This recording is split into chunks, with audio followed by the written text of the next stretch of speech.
2 Kings chapter 1. After Ahab's death, Moab rebelled against Israel. Now Ahaziah had fallen through the lattice of his upper room in Samaria and injured himself. So he sent messengers, saying to them, "Go and consult Baal-zebub, the god of Ekron, to see if I will recover from this injury."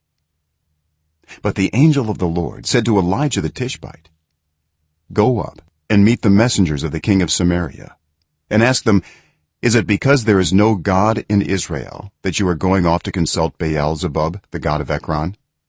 Therefore this is what the Lord says, you will not leave the bed you are lying on. You will certainly die." So Elijah went. When the messengers returned to the king, he asked them, "Why have you come back?"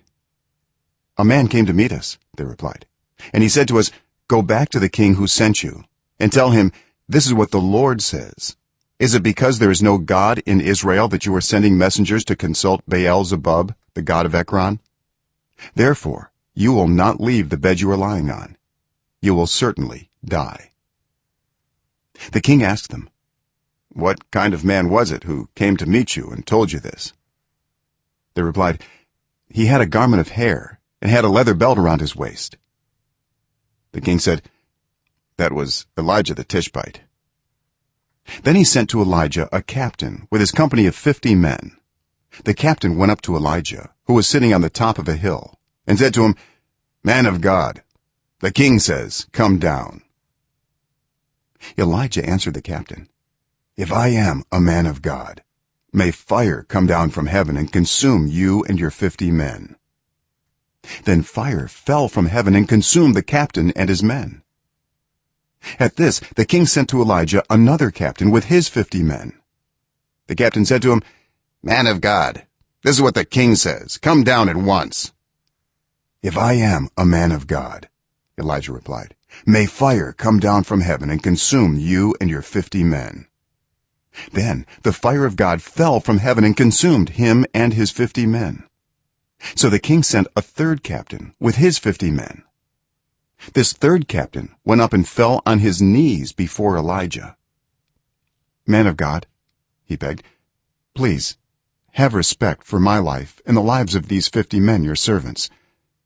See, fire has fallen from heaven and consumed the first 2 captains and all their men. But now have respect for my life."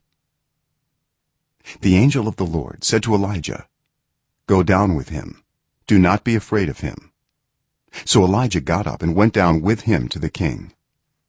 He told the king, "This is what the Lord says. Is it because there is no God in Israel for you to consult that you have sent messengers to consult Baal-zebub, the god of Ekron?